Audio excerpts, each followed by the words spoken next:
Good morning and welcome to curiously education. मैं हूं Prashant Mavani. I hope you doing good. आज 7 जुलाई 2022 है। सबसे पहले हम बात करने वाले हैं एक न्यूज़ ग्रुप के बारे में। राइट, इसका नाम है अग्रदूत। आसाम बेस्ड ये ग्रुप है। इसकी गोल्डन जुबली का सेलिब्रेशन जो है, इसका उद्घाटन प्राइम मिनिस्टर नरेंद्र मोदी साहब ने किया है और काफ़ी सारे इंटरेस्टिंग पॉइंट्स जो हैं वो पीएम ने हमारे साथ, देश के साथ शेयर किए हैं। उन्होंने ये कहा कि ये जो पर्टिकुलर ग्रुप है अग्रदूत, ये एक नॉर्थ ईस्ट पर्टिकुलरली एसमीज़ लैंग्वेज की बात करें तो इसका एक बहुत ही स्ट्रॉन्ग वॉइस, एक बहुत ही मजबूत आवाज़ रही है ये ऑर्गेनाइजेशन, ये न्यूज़पेपर, ये मीडिया ऑर्गेनाइजेशन जिसका नाम है अग्रदूत। और इसी के साथ साथ प्राइम मिनिस्टर साहब ने कॉम्प्लीमेंट देते हुए इस ग्रुप को ये भी कहा कि इस ग्रुप ने हमारे देश में जो यूनिटी है, जो शांति है, अमन है, हार्मनी है, तो इसको ज़िंदा रखा है by the medium of journalism. Prime minister साहब ने एक बहुत ही इंटरेस्टिंग बात यहाँ पर कही है। और जब भी आप दोस्तों हिस्ट्री पढ़े ना, तब आपको ये चीज़ याद रखनी है। हिस्ट्री की हमारी जो फ्रीडम स्ट्रगल है, तो उसमें आपको देखने को मिलेगा कि अलग अलग लोगों ने अलग अलग न्यूज़पेपर्स और मीडिया हाउसेस चलाए हैं। गांधी जी ने भी कुछ मैगजीन्स और न्यूज़पेपर्स चलाए थे और बहुत सारे ऐसे हमारे फ्रीडम फाइटर्स ने न्यूज़पेपर्स और ये जर्नलिज्म और ये सारी चीज़ों का काफ़ी इस्तेमाल किया। इट्स लाइक आज के नेता क्या कर रहे हैं। आज के नेता जो है ना, आज के जो हमारे लीडर्स हैं, ग्लोबल लीडर्स हैं, वो सोशल मीडिया का इस्तेमाल करते हैं लोगों को कनेक्ट करने के लिए। तो उस टाइम पर तो सोशल मीडिया और ये सारी चीज़ें थी नहीं। तो जर्नलिज्म जो है ना, इसने भारत के ट्रेडिशन को, भारत के कल्चर को, हमारे फ्रीडम स्ट्रगल को और आज भी हमारी डेवलपमेंट की जर्नी जो है, तो ये जर्नलिज्म जो है इसमें एक बहुत ही इम्पोर्टेंट रोल प्ले करता है। और आज आप देखिए कि आप कॉम्पिटिटिव एग्जामिनेशन की तैयारी कर रहे हैं, तो कैसे न्यूज़ और ये सारी चीज़ें पढ़ के आप करंट अफेयर्स और ये सारी चीज़ें, बेसिकली तो न्यूज़ में से ही सारी चीज़ें जो हैं वो बनाई जाती हैं। It's like news is like milk, जिसमें से आप पनीर बनाते हैं, दही बनाते हैं, तो इट्स लाइक करंट अफेयर्स बनाते हैं, एडिटोरियल आर्टिकल्स एक्सेट्रा, ये सारी चीज़ें इवेंचुअली न्यूज़ आइटम्स में से ही बनती हैं, इज़न्ट इट। तो ये गहराई जो है वो आपको समझनी है। तो जब आप हिस्ट्री पढ़ें, राइट, तो इस पॉइंट ऑफ व्यू से हिस्ट्री को ज़रूर पढ़िएगा। जब आप फ्रीडम स्ट्रगल के बारे में पढ़ें, जब कोई नेता के बारे में पढ़ें, तो try to connect the dots यार, कि कैसे उस टाइम पर सोशल मीडिया नहीं थी तो न्यूज़पेपर्स और जर्नलिज्म का इस्तेमाल किया। असमीज़ लैंग्वेज में 150 सालों से जर्नलिज्म जो है वो चल रहा है और इसने आसाम को, आसाम की भाषा को और ज़्यादा मजबूत बनाने का काम जो है वो किया है। ये सारी चीज़ें जो हैं वो प्राइम मिनिस्टर साहब ने शेयर की हैं। दूसरा जो प्राइम मिनिस्टर साहब का एक इंटरेस्टिंग पॉइंट जो मुझे लगा उनके स्टेटमेंट में, it is this one: when there is a dialogue there is a solution. अब ये भी आप देख लीजिए, पड़ोस में भी आपको ये देखने को मिलेगा, आपके घर में भी आपको ये देखने को मिलेगा, आपके मित्रों में, आप जॉब में, बिजनेस वर्ल्ड में, फिर राज्य लेवल पर, नेशनल लेवल पर, इंटरनेशनल लेवल पर, ये स्टेटमेंट यूनिवर्सल हैं। किसी भी प्रॉब्लम को अगर आपको सॉल्व करना है तो dialogue is the thing, because we deal with human beings, right. हम डायरेक्टली इनडायरेक्टली सारे ह्यूमन बींग्स के साथ ही डील करते हैं। तो अगर आप डायलॉग से, अगर आप कहीं पर गुस्सा हो जाएंगे, और ख़ास करके ये चीज़ आपको कहाँ पर काम आएगी पता है, जब आप आईएएस, आईपीएस एक्सेट्रा जो भी ऑफिसर हैं बन जाएंगे। अगर आप हर जगह पर जाएंगे, इट लुक्स वेरी गुड कि कुछ ऐसे ऑफिसर्स होते हैं, हम देखते हैं कि वो रोड पर निकल जाते हैं और वीडियो कैमरा साथ में है और वो चिल्लाकर बुलाते हैं कि यहाँ हो, ये हो। अब वो जो ज़माना है ना, वो बहुत दूर चला गया है। आज का जो ज़माना है, इट्स मोर अबाउट मैनेजमेंट। आज का ज़माना है, इट्स अबाउट इंस्पायरिंग पीपल। उनको पता है कि आप आईपीएस हैं, आप आईएएस ऑफिसर हैं, उनको पता है कि आप उनका ट्रांसफ़र कर सकते हैं।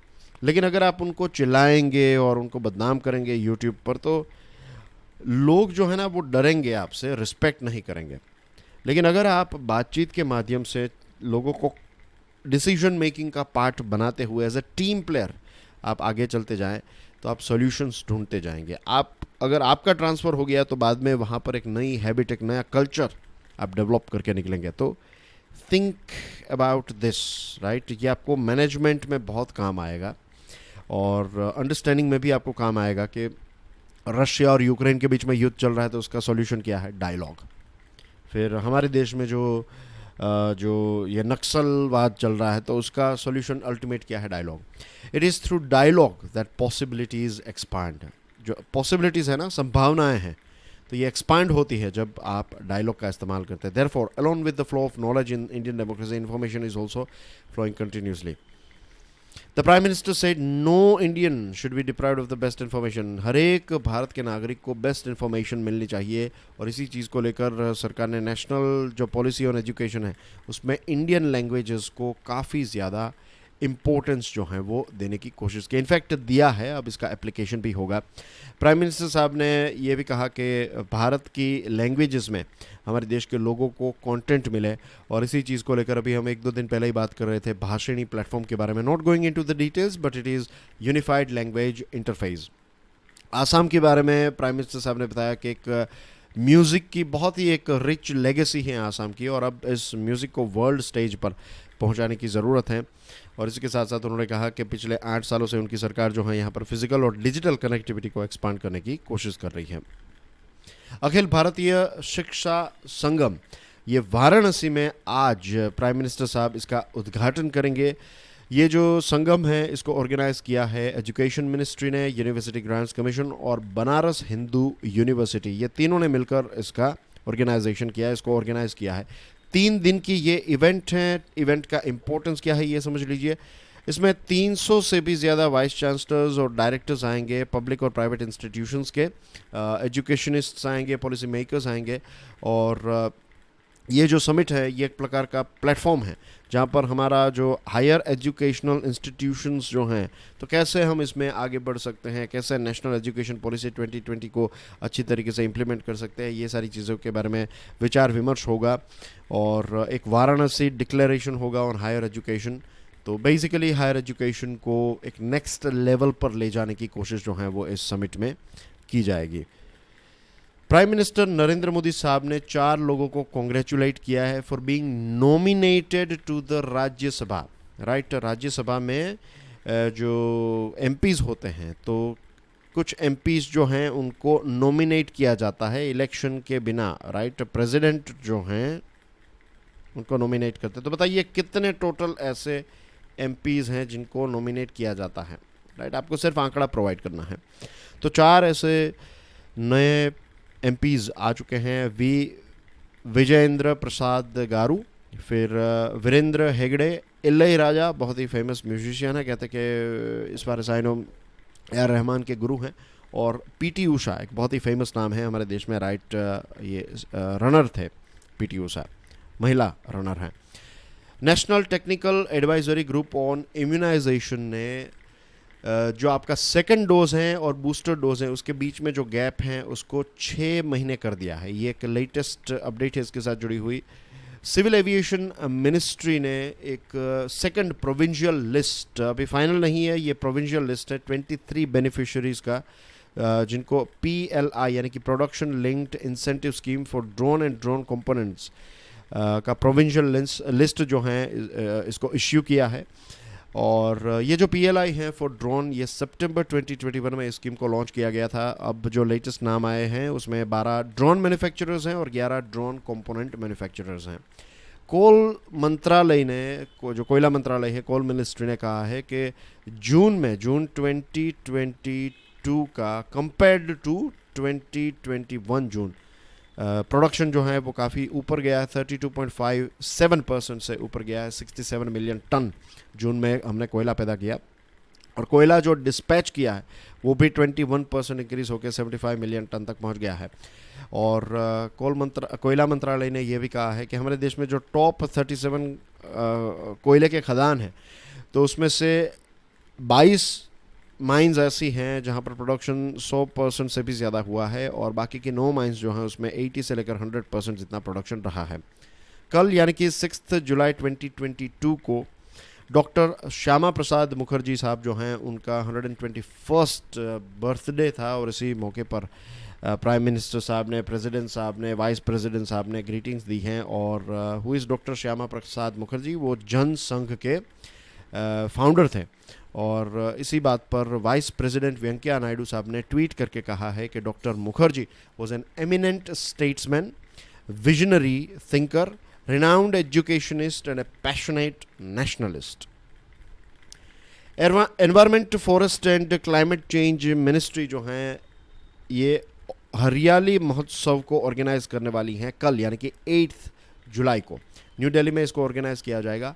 और इसमें जो ट्रीज़ हैं, पेड़ों का जो एक इम्पोर्टेंट रोल है क्लाइमेट चेंज को रोकने के लिए, सस्टेनेबल डेवलपमेंट के लिए, तो ये सारी चीज़ों को लेकर अवेयरनेस कैंपेन जो होंगे। तो आपको ऐसा प्रश्न पूछा जाएगा हाल ही में हरियाली महोत्सव जो हैं वो किस मंत्रालय ने ऑर्गेनाइज किया था, तो इसका आंसर है environment, forest and climate change.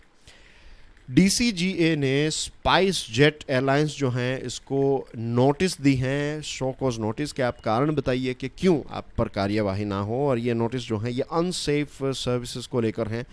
फरियाद ये आ रही है कि इंटरनल सेफ्टी ओवरसाइट और इनएडिक्वेट मेंटेनेंस की वजह से काफ़ी दिक्कत हो रही है पैसेंजर्स को, राइट। और एक रिव्यू किया गया तो पता चला कि इतना खर्च नहीं कर रही हैं एयरक्राफ्ट, ये जो वेंडर्स को टाइम पर पैसे पे नहीं कर पा रही हैं, शॉर्टेज है स्पेयर पार्ट्स की एक्सेट्रा।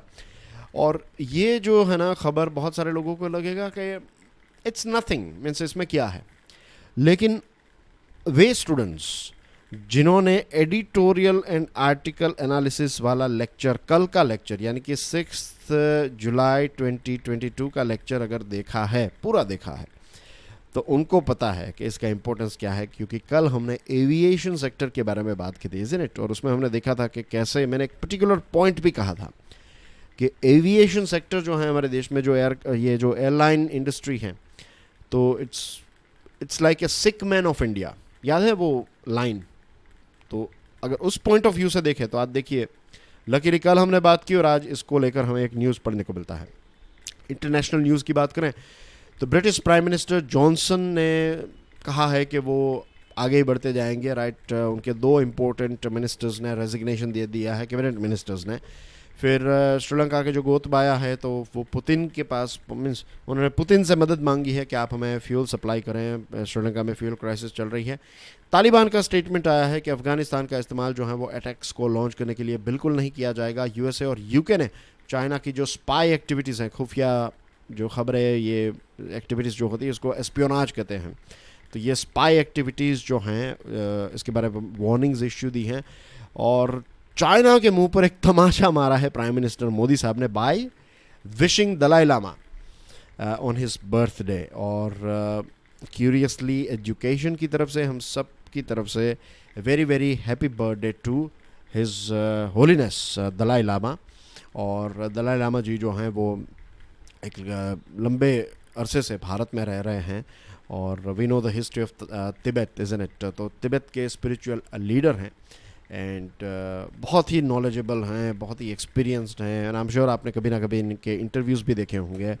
और let me tell you, sense of humour जो है इनका एक बच्चे जैसा है। यू विल सी दैट मासूमियत आपको नज़र आ जाएगी जब आप इनकी इंटरव्यूज़ को देखेंगे। So that's everything in today's current affairs dear friends. I am sure आज के इस वीडियो से आपको सारी लेटेस्ट अपडेट्स जो हैं वो मिल चुकी हैं। लेक्चर को दूसरे लोगों के साथ शेयर ज़रूर कीजिएगा, and I will see you soon with editorial and article analysis and financial analysis के लेक्चर्स भी जल्दी दिए जाएंगे। And that's everything from my side for now. Till then enjoy your studies. God bless you all. जय हिंद।